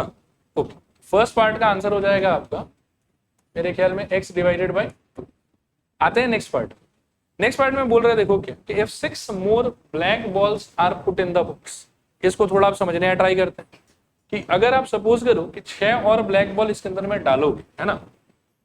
देखो ये ऐसा था जिसमें मेरे पास में पहले से था 12 बॉल, और अब मैंने क्या डाला? 6 ब्लैक बॉल, ये मैंने डाल दिया इसके अंदर, ठीक है। तो आप मेरे को बताओ कि ये कॉम्पोजिशन अब ये कैसा हो जाएगा बताओ? इसमें ब्लैक बॉल कितना होगा? पहले x था और अब 6 ब्लैक बॉल और डाला है, तो क्या हो जाएगा बताओ? x + 6 ब्लैक बॉल्स, ठीक है। और नॉन ब्लैक बॉल कितना होगा? 12 - x + 6। ये इग्नोर मारो, छोड़ो, यही हमारे लिए इंपॉर्टेंट है। हाँ, टोटल बॉल 12 + 6 इक्वल्स टू, मैं लिख देता हूं 18 बॉल्स ऑल टुगेदर होगा। एक ही बात, ठीक है। समझ में आया सिचुएशन क्या हुआ? पहले आपके पास में 12 बॉल था टोटल, जिसमें से x क्या था आपके पास में? ब्लैक, और बाकी लोग क्या था? कोई दूसरा कलर का। अब आप क्या करोगे? 6 ब्लैक बॉल और मिला दोगे इसके अंदर में, तो टोटल बॉल कितना हो जाएगा? 18, और ब्लैक बॉल का क्वांटिटी कितना हो जाएगा? x + 6। कितना हो जाएगा बताओ? x + 6। अब इस सिचुएशन में अगर आप हाथ डाल के एक बॉल बाहर निकालते हो, तो what is the probability that you will get a black ball? Favourable outcome divided by total outcome, कितना हो जाएगा बताओ? x + 6 divided by 18। ये चीज कितना समझ में आता है? फिर रिपीट करूं कि हो जाएगा? हो जाएगा। मन है एक बार और कर ही देता हूं, कुछ लोग का चेहरा थोड़ा उतरा हुआ है। देखो 12 बॉल था ऑल टुगेदर, जिसमें से x ब्लैक था और बाकी लोग कोई दूसरा कलर का था, रेड हो सकता है, ब्लू हो सकता है, व्हाइट हो सकता है, ब्लैक नहीं था लेकिन, ठीक है। तो उस सिचुएशन में ब्लैक बॉल मिलने का probability favourable divided by total, that was x/2, ठीक है। अब इसके अंदर में आपने क्या किया कि 6 और ब्लैक बॉल इंसर्ट कर दिया। तो पहले 12 बॉल था, अभी 6 बॉल और दे दिया, तो टोटल बॉल कितना हो गया आपका? 18। पहले उसमें x ब्लैक बॉल था, और जो नया 6 बॉल्स आपने डाला है, यू आर श्योर कि वो ब्लैक ही है, तो ब्लैक बॉल का क्वांटिटी कितना हो जाएगा? x + 6। और अभी इस नए सिचुएशन में से आप अगर एक बॉल ड्रॉ करते हो, तो उसका ब्लैक होने का प्रोबेबिलिटी कितना है? x + 6 divided by how much? 18। देखो आया समझ कि नहीं आया समझ? ठीक है मेरे ख्याल में। आप थोड़ा सवाल और पढ़ते हैं। If 6 more black balls are put in the box, okay, the probability of drawing a black ball is now double of what it was before. ठीक है, तो अभी पहले तो ये बताओ कि इस नाव वाले में प्रोबेबिलिटी बता कितना रहते हैं आप? x + 6 divided by 18। और क्वेश्चन बोल रहा है सेकंड पार्ट के लिए, अकॉर्डिंग टू क्वेश्चन, ये जो नया वाला प्रोबेबिलिटी है वो पुराने वाले प्रोबेबिलिटी का क्या है? डबल। आया बात समझ? तो क्या हो जाएगा बताओ? x + 6 upon 18 should be equals to how much? 2 into x/2। 2 से 12 कटा 6, 6 से 18 कट गया 3, सो यहां से आपको मिलेगा x + 6 equals to 3x। x वहां जाएगा तो क्या आ जाएगा बताओ, 6 इक्वल्स टू 2x, और यहाँ से x इक्वल्स टू कितना आ जाएगा 3। तो शुरू में जो नंबर ऑफ ब्लैक बॉल्स कितना रहा होगा 3। ये इसका सोल्यूशन। देखो क्लियर है कि नहीं क्लियर, पक्का आया समझ, ऑल राइट। अच्छा ऐसे ही मैं जब तक कुछ लोग कॉपी कर रहे हैं मैं एक और सिचुएशन डिस्कस करता हूँ। सपोज अगर क्वेश्चन में ऐसा बोला हुआ होता कि 6 ब्लैक बॉल नहीं डाल, मान लो कि 6 व्हाइट बॉल डाल, तो क्या चेंज आता बताओ। देख ऐसे हाफ ऑफ मत, मान लो कि वो वही बोल रहा है, वो अभी भी यही बोल रहा है कि अभी भी डबल होगा ये वो, आपको इक्वेशन कैसे फ्रेम कर, अगर आप 6 व्हाइट बॉल डालते तो ब्लैक बॉल का क्वांटिटी अभी भी 6 ही होता, टोटल बॉल कितना हो जाता फिर भी 18, और ब्लैक बॉल निकलने का प्रोबेबिलिटी अब क्या हो जाता है x/18, x + 6 के जगह क्या हो जाता है x/18, और फिर से आप अगर कंडीशन अप्लाई करते तो आप क्या लिखते कि x/18 is equals to 2 × x/12, और सॉल्व करके आपका x आ जाता। देखो क्लियर है कि नहीं क्लियर, आया समझ मेरे ख्याल। अच्छा डन मेरे ख्याल में ये वाला। अगला क्वेश्चन देखो, पढ़ो इसको, आओ देखते हैं। A jar contains 24 marbles, okay. Some are green and other are blue. तो एक बार मान लेते हैं कि x जो है वो क्या होगा ग्रीन, और अगर x ग्रीन होगा तो ब्लू का क्वांटिटी कितना होगा 24 - x। यहां तक ठीक है सब कुछ, नहीं दो वेरिएबल मत इंट्रोड्यूस करो, एक से काम चलाओ, ठीक है मेरे ख्याल में कि टोटल ब्लू और ग्रीन मिला कितना है 24। अगर ग्रीन का क्वांटिटी x हो गया तो बचा हुआ सारा बॉल्स क्या होगा ब्लू ही होगा, तो ब्लू का क्वांटिटी ऑटोमेटिकली कितना हो जाएगा 24 - x। आगे देखो क्या बोल रहे हैं कि if a marble is drawn at random from the jar, the probability that it is green is 2/3. Find the number of blue balls in the jar. Okay. तो ग्रीन का प्रोबेबिलिटी आपके हिसाब से क्या होगा बताओ, ग्रीन का क्वांटिटी अगर x है और टोटल बॉल आपके पास में 24 है, तो ग्रीन का प्रोबेबिलिटी होना चाहिए मेरे ख्याल में x/24। क्वेश्चन के हिसाब से इसका आंसर कितना है, तो 3 से 24 काटो कितना आ जाएगा मेरे ख्याल में 8, और क्रॉस मल्टीप्लाई करोगे तो यहाँ से x का क्वांटिटी कितना आ जाएगा 16। इसका मतलब ये हुआ कि ग्रीन मार्बल कितना होगा 16, लेकिन आपको ग्रीन मार्बल का क्वांटिटी चाहिए कि ब्लू का क्वांटिटी चाहिए, ब्लू का क्वांटिटी चाहिए, तो ब्लू का क्वांटिटी कितना निकल जाएगा 24 - 16 दैट इज इक्वल्स टू 8। ठीक है, तो blue is equals to 24 - 16 that is equals to आ जाएगा 8। ठीक है मेरे ख्याल, इसको ट्राई करो।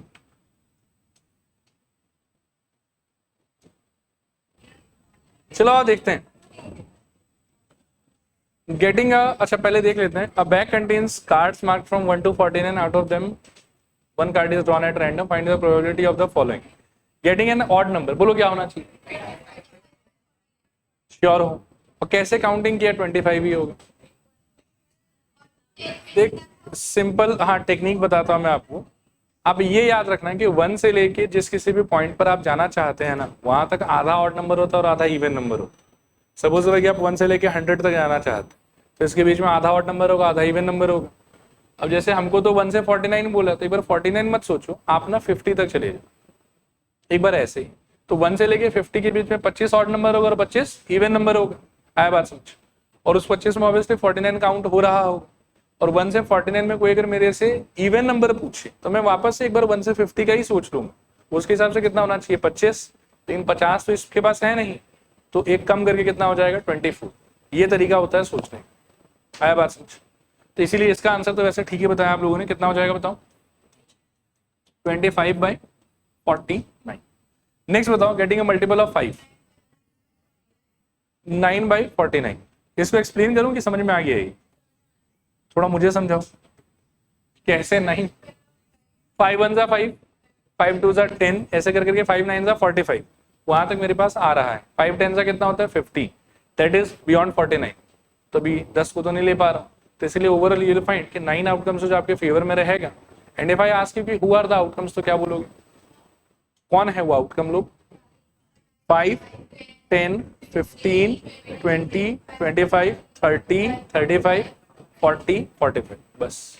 ठीक है, लास्ट वाला बताओ गेटिंग अ प्राइम नंबर।